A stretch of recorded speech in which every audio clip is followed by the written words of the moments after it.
the top of your hair is straight, but the sides and the back are wavy or curly, and you're trying to figure out why that happens, well, I'm going to explain that in this video.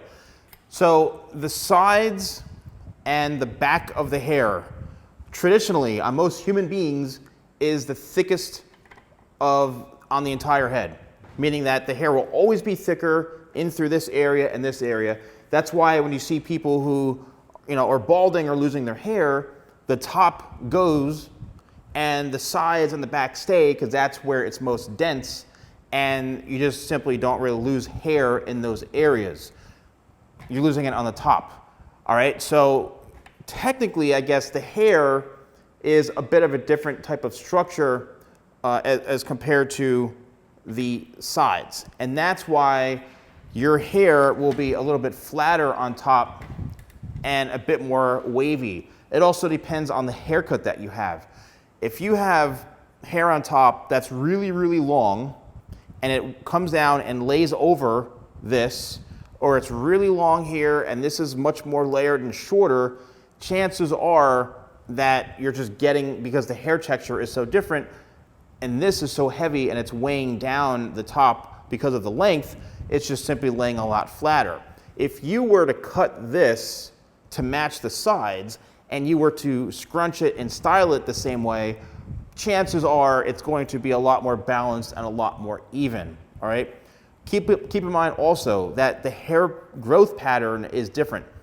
Some people have a growth pattern on the sides where the entire hair shaft, right, it grows out from the head going forward, and then the other side could be going backwards. So it could be like this. This could be going a bit more upwards or straight down, whereas the other side can be going back. So the hair pattern, the hair growth pattern is different for everybody.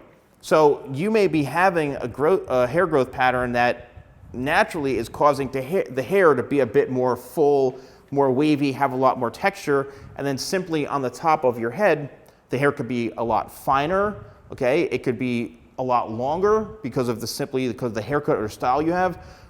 It's not cut properly, meaning there's not really any layers into it. It's unbalanced. So there's a number of reasons why the top is laying, a lot flatter and straighter, and this is a lot curlier and fuller.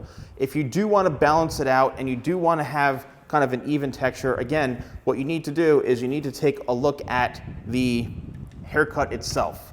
You may be having a very unbalanced haircut. Maybe what you need to do is take down the sides a lot shorter and then take down the top a lot shorter. Or you go with much more of a disconnected look where this is cut very, very short and you have somewhat of an undercut, right? It doesn't mean that you have to have this shave like this. You can have a disconnection and it's just not that short. It could be like a number 3 guard or a 4 guard, and that may actually tame down and cut out the curl or the wave so that the sides and the back look a lot straighter and more matched up to this. If you like the curl throughout the sides, throughout the back, and you want that on top, you're probably gonna have to layer the top and cut it almost a little bit shorter and then style it differently and start to scrunch the hair. Maybe try, my sea salt spray, the Tidal Wave, or the sea salt crafted paste, or a product to help kind of scrunch the hair and get a lot more texture. Again, if the hair is not moving around, it's simply because it's not cut right. That's really what it comes down to it. And also you may not have the right texture for it. So let me know if you've had this problem, if you've come across it, if you found this video helpful. I'd love to know. Thanks for watching, and I'll see you soon.